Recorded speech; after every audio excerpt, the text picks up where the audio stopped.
a warm welcome. Thank you so much. I'm in childcare. I've been in childcare for a very long time. It's kind of an ambiguous thing to say, isn't it? I probably just say I work in childcare. I've been working in childcare for a very long time. And the last time I did this set, because I wanted to practice it before I did it for you guys, the comedian who came on after me said, "That was one scary-looking babysitter." And I thought, does she really think I would look like this to go to someone's house to take care of their children? Of course I wouldn't. For heaven's sakes. If anything, I wear a black leather bodysuit with a matching whip and chains, which is currently the dry cleaner's, so I'm not wearing it right now. Sorry.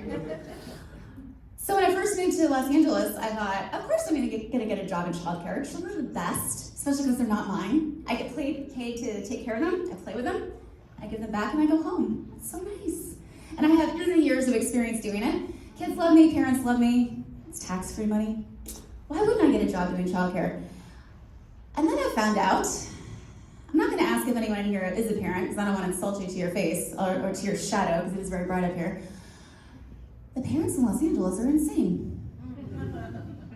That's not a joke, that's the truth. That is the truth, that is the absolute truth. The very first couple I met with seemed like they were normal until the interview ended with them handing me 2 brand new wrapped toys to give to their children when I met the children. So the children would be predisposed to liking me. Apparently my dazzling personality wasn't enough for them, but okay, cool. Then I got to their house and they showed me around where everything is, including the bribe box. They weren't even pretending about what it was. They were very honest. This is the bribe box. It is a box of toys and candy.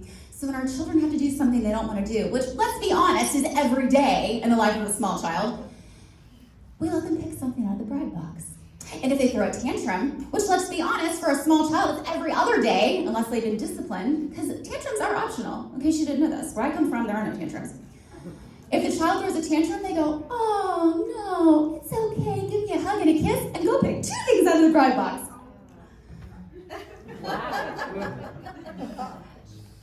And I thought, these parents, if you can even call it parents, I don't even think that's parenting. I've studied child psychology for years and read a lot and studied a lot and learned a lot.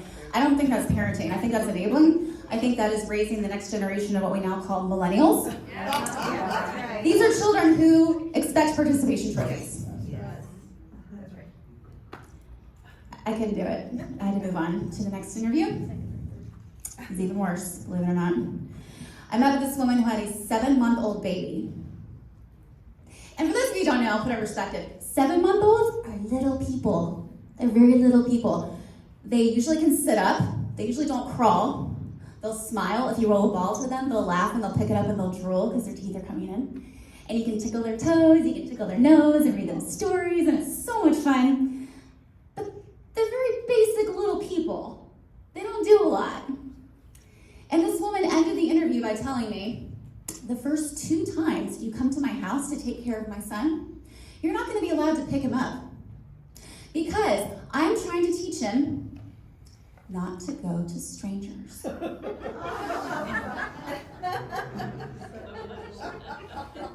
Let's unpack that, because there are a lot of things wrong with that statement. First of all, like I just said, a 7-month-old is a very basic little person. They're not going to understand an abstract concept like a stranger, especially when the mother herself does not know what a stranger is. She's going to invite me into her home, introduce me to her son. "Son, this is Grace. She's here to take care of you, but don't go to her. She's a stranger." 2 times, and then magically the 3rd time, I wasn't going to be a stranger anymore. I just sat there going, what did she just say? And then there's the fact that he is 7 months old. She's trying to teach him not to go to me. How is he supposed to stop himself from going to me? I'm 10 times his size. He's a little person. He cannot crawl away from me. How is he supposed to not go to me? I just could not wrap my head around what this woman said. And I was like, but I have wild imagination, so I thought, what would it be like if I actually said yes to this crazy person? It would be something like this. Can we use our imaginations? Can we pretend there's a baby right here? A super cute little 7-month baby who's drooling and smiling. "Well, hey there, everybody. How you doing? I'm so glad to meet you. Oh, wait, stay there. I'm a stranger. Don't try to come over here. Something smells funny. It's not me, it's probably you. Here's a diaper. Here's some wipes. Make sure you clean yourself all around. I don't want you to get diaper rash. That wouldn't be fun. I'm sorry I can't help you, but I'm a stranger, so I gotta stay over here. You're probably hungry. We need a bottle. I'm just gonna roll this to you. There you go. When you're done, make sure you burp yourself, because I don't want you to get indigestion. That's not gonna be fun. Nap time. Your crib's all the way over there, and you don't crawl yet. Can you roll? Yeah, there you go. Let's go. Okay, it's working. Roll. There you go. Okay, you're gonna have to crawl into the crib, I guess, because I can't pick you up. Tell yourself a story or something, and see you in a couple of hours. Seriously, what was this woman thinking was gonna happen if I come to her house to take care of her child and never actually pick him up? It's one of the stupidest things I've ever heard in my entire life. So I thought, maybe I can't do childcare anymore. His parents are insane. Then I went to church, because I thought church people are normal, right? What is normal? That's a good question. At this church, wow, these people, I still can't wrap my, this is almost 10 years ago, I still cannot wrap my head around this. There was this couple who had a 2-year-old, and they were 1,000% convinced this 2-year-old is potty trained. Which is not unheard of. It's very rare, but it's not unheard of for a 2-year-old to be potty trained.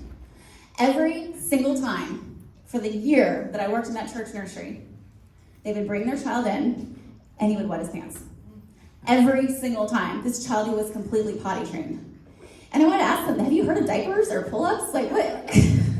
And they were so proud of the fact that he was potty trained.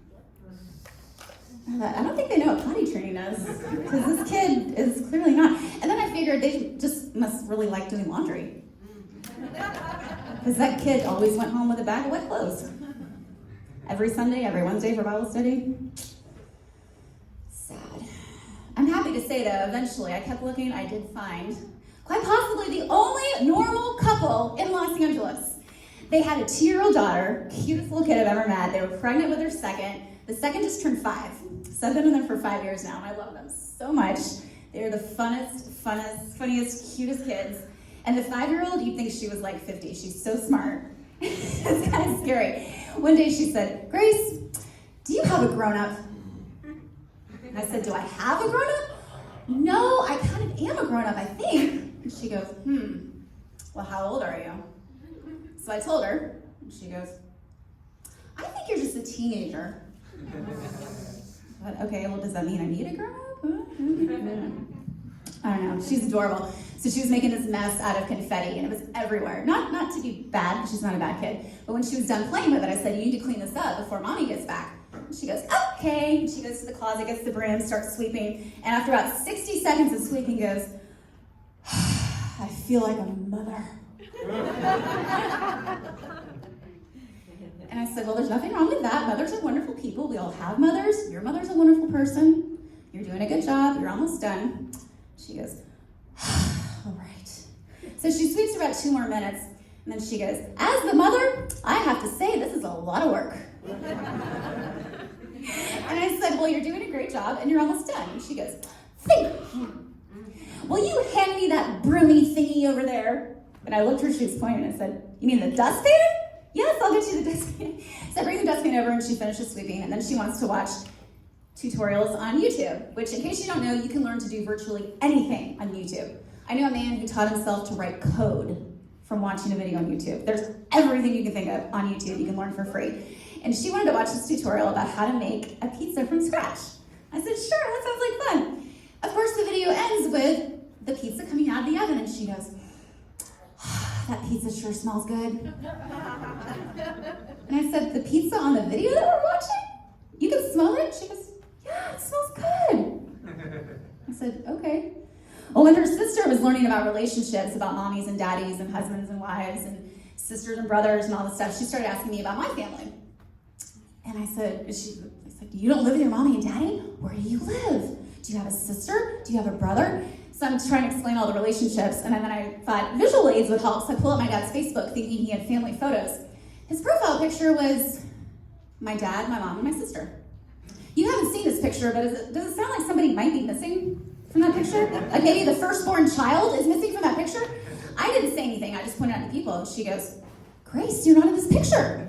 And before I could tell her, well, I guess my dad just really liked the picture, she goes, you must have still been in your mommy's tummy.